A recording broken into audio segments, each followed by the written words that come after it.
Hello friends, welcome back to another episode. Today we are chatting about Steve, the latest Netflix film, which is currently out in some theaters across the country, but it will be going on the platform in early October, so perfect time to talk about this film. We have another team up between Cillian Murphy and Tim Mielants, and this film also stars Tracy Ullman, Jay Lyserko, Simbi Ajikawo, and Emily Watson. This is another film that had its world premiere at TIFF. I got to catch it there. I got to see the Cillian Murphy in person down below me. He was doing his usual stuff that he likes to do with his lips, so that was a great first-hand experience. In this film, Cillian Murphy plays Steve, the head teacher at a boys' reform school where a number of troubled young men are. It is probably the worst day of his life when a documentary film crew comes to do a news report on the school, all while the school and its staff are learning some very bad news about the future of the school. There have been a number of films over the years and in the past decades that have focused on these reform schools, or at least just boarding schools of some type. If from the 1960s came to mind when I was watching this film, it just had a similar vibe in terms of this unruliness that is taking place at a boarding school. I was very curious to see what another team up between Cillian and Tim would look like. They have worked on Peaky Blinders and also Small Things Like These, which is a very heavy subject mattered film. I wasn't sure if this one would similarly go into some very heavy topics. It has the breeding grounds for it when it comes to young men who are disregarded by most of society and in many cases their own parents. I thought this was just fine. Really, the big standout in this film are the performances and the people that are in it. Cillian Murphy gives another fantastic performance. He starts off as somebody who you feel like is probably level-headed. He knows how to navigate the chaos around him, and we very much see that. I mean, boys are yelling and screaming and fighting in almost every maze of this school, essentially, and he knows exactly what to say to one person to get them to calm down, what to say to another person. He knows how to talk with these boys, and it's very sweet to see the relationship that he has with them and the fact that he actually listens to them. However, because it's also the worst day of his life, he is slowly losing his marbles, and it is very fun to see him kind of loosen up, and maybe a little too much toward the end, but just to see him losing track of himself, losing track of the chaos around him and the people and the situations. It's a great performance from Cillian. Other standouts in this film are the young men themselves. I believe I read that this film utilizes both actors and those who have never really acted before, but I just loved all of these personalities that were coming out. Jay in particular, his character Shy, is also having not the best day. He learned some very devastating news from his family earlier in the day, and he's just trying to navigate it, and it's hard when you just are full of so many emotions and feelings and you don't know how to process them, especially at that young teenage age.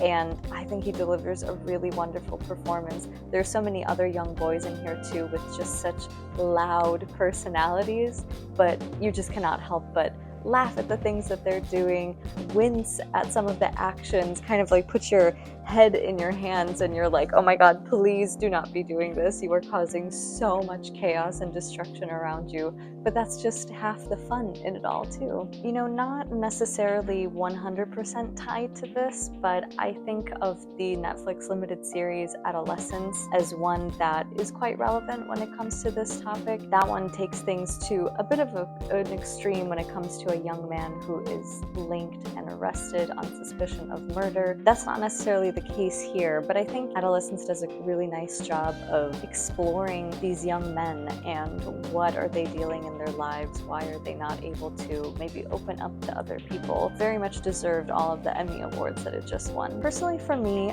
I would have really liked Steve a lot more if the focus wasn't necessarily on this head teacher. Even though there are some things that are revealed about him later on in the film, And again, Cillian does a great job playing this character. I just don't think that he is the most interesting person to focus on. Instead, the most interesting people are these young boys. They all come from very different backgrounds. They all have somehow ended up at the same place. And each of the times that we get to spend with them, whether it's they're being interviewed for this documentary or they're just going about their days, I just found myself far more invested in their story. I think it would have been such rich material to be able to pull from, especially, as I said, these are kids who society has turned their back on, whose parents have turned their backs on them.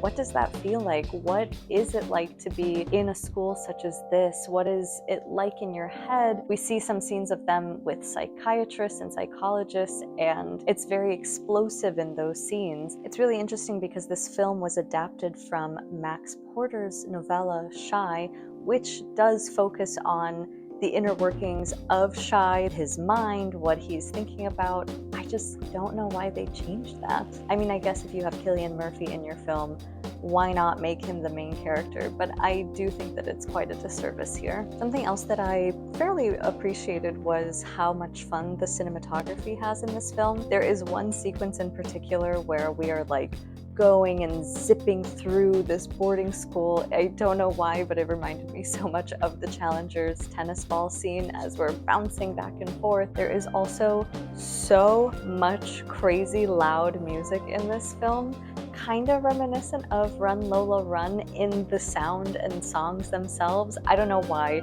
Maybe it's totally different. People are gonna call me out on this and say that I have no idea what I'm talking about, but I just got that vibe from this film. And also we get to play around with some documentary style footage here. An actual film crew is on set. They're doing a report on this school and just kind of how crappy it really is. Again, this is a random connection, but I thought of American Horror Story Asylum. There is a part where we also get this TV reporter's visuals. Again, I know that there are 1,000,001 films that have this similar style in it. I mean, even The Smashing Machine, what I just recently talked about, has a bit of that as well. Overall, I give Steve 3 out of 5 stars. Again, great performances. I just wish that there was more of a focus on the far more interesting stories and topics available here. Thanks everybody for watching, and we'll see you here next time.